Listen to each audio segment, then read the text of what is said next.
அனைவருக்கும் வணக்கம். நான் உங்கள் தனுஜா. இன்று ஒரு துர்க்க செய்தியுடன் வந்திருக்கிறேன். கொழும்புல ஒரு தமிழ் மாணவி ஒருவர் தனது ஆசிரியரால், கணித ஆசிரியரால் நினைக்கிறேன், பாலியல் ரீதியாக துன்புறுத்தலுக்கு ஆளாகி இருக்கிறாங்க.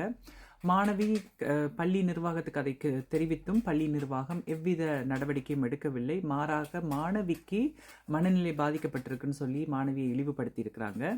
மாணவியின் குடும்பத்தார் மாணவியை அந்த பள்ளியிலிருந்து வேறொரு பள்ளிக்கு மாற்றி இருக்கிறார்கள்.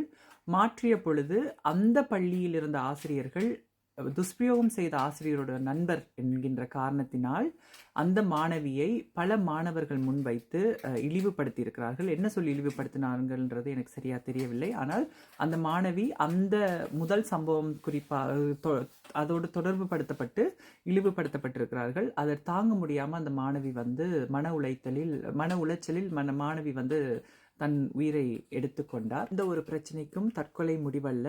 இருப்பினும் ஒரு பள்ளி மாணவிக்கு தகுந்த உதவி அரசாங்கத்தினாலும் சரி, காவல்துறையினாலும் சரி, பள்ளி நிர்வாகத்தினாலும் சரி, எந்த ஆசிரியர்னாலும் சரி கிடைக்காத ஒரு நிலையில் அந்த மாணவி இந்த முடிவை எடுத்திருக்கின்றார்கள். இது மிகவும் கவலைக்குரிய ஒரு விடயம். இது இலங்கையில் நடைபெற்றிருக்கின்றது. இதை நமக்கு பெரிய ஊடகங்கள் இல்லை இலங்கை மக்களுக்கு, ஈழத்து தமிழர்களுக்கு. ஸோ தயவு செய்து ஒவ்வொரு ஈழத்து தமிழ் டிக்டாக்கர்ஸும் இல்லை இந்த சமூக ஊடகத்தில் பயணிக்கிறவங்களும் இந்த செய்தியை உலகுக்கு எடுத்து செல்லுங்கள். இதே வேறு இடங்களில் நடந்திருந்தால் இது ஒரு மிகப்பெரிய செய்தியாக ஆக்கப்பட்டு மக்களுக்கு போய் சேர்ந்திருக்கும். இது நம் நாடு என்றபடியாக இந்த செய்தி போகவில்லை. இது ஒவ்வொரு வளர்ந்து வரக்கூடிய தலைமுறைக்கும் இது ஒரு பிரச்சனையாக அமையலாம்.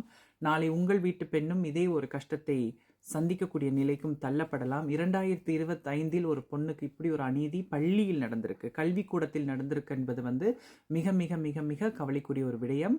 இது நாங்கள் எல்லாம் மனம் வருந்தக்கூடிய ஒரு விடயம். ஏற்கனவே ஒரு துர்க்க சம்பவம், ஒரு கோர சம்பவம் என்னுடைய பிறந்த இடமான தீவு பகுதியில், யாழ் தீவு பகுதியில் நடந்தது, புங்குடி தீவில், உங்களுக்கு தெரியும். ஸோ இது ஒரு மிக மிக மிக மிக ஒரு கவலைக்குரிய ஒரு விடயம். மீண்டும் மீண்டும் சரித்திரம் தொடரக்கூடாது என்கின்றதை நாம் இந்த இடத்துல மனதில் வைத்துக்கொள்ள வேண்டும். ஸோ மக்களாகிய நாங்கள் தான் இதை பகிர்ந்து நீதி கிடைக்காவிட்டாலும் இன்னொரு மாணவிக்கு இப்படி ஒரு நிலை கல்விக்கூடங்களில் நடக்காமல் இருக்கிற அளவுக்கு நாங்கள் விழிப்புணர்வை கொண்டு வர வேண்டியது நமது கடமையாக இருக்கின்றது. மக்களே, நன்றி, வணக்கம்.